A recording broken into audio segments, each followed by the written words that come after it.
Le Festival des Turbules existe depuis maintenant 8 ans. Donc ce festival a grandi petit à petit et il est apparu que pour assurer sa pérennité et en même temps pouvoir accueillir tout le public qui souhaitait venir, il nous fallait une structure de type chapiteau un peu plus grande. Pour cette raison, nous avons fait appel au fonds Leader. Pour cette raison, nous sommes allés chercher un moyen de financer un chapiteau qui aille au-delà de 300 places. Aujourd'hui, avec le chapiteau qui est derrière, nous sommes en mesure d'accueillir des spectacles devant lesquels on va mettre plus de public, aussi des spectacles qui sont plus exigeants en termes d'espace, en termes de technique. Et nous sommes surtout capables de répondre à une demande qui est de plus en plus importante. On va essayer de continuer à travailler sur l'aménagement intérieur du chapiteau. On aimerait bien aussi travailler dans un axe un peu plus écologique, c'est-à-dire faire en sorte que la consommation d'énergie du chapiteau diminue, faire en sorte d'être capable, on va dire, d'éclairer et de chauffer le chapiteau avec des moyens un petit peu plus économiques.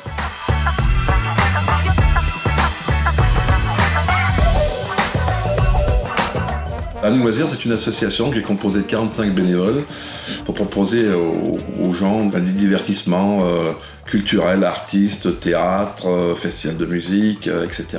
J'avais vu que dans nos programmations, il manquait un petit quelque chose, c'est-à-dire qui sort de l'ordinaire. Et c'était le moment de faire cette chose-là que les gens ne connaissaient pas, quelque part sur notre territoire. Donc on a balancé ça il y a 11 ans, et puis ça a marché, ça a pris de l'amplitude, ça a pris de l'ampleur, et puis voilà, on vient de finir le 11e sur un bon succès. À un moment donné, on a fait un peu le bilan, et on avait besoin de chaises, de tables, de plateaux pour le service, de chapiteaux pour l'extérieur, de projecteurs pour l'extérieur. On ne pouvait pas s'y financer tout seul. On a accepté volontiers l'aide de la Comcom pour les fonds européens, quoi.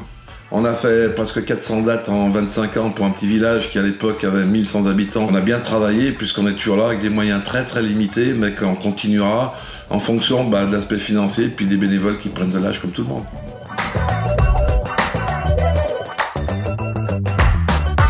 L'idée au départ, c'était de faire un roman policier, mais en même temps touristique. C'est-à-dire, par ce biais-là, c'est d'inciter les gens à visiter toutes ces communes en lisant ce bouquin.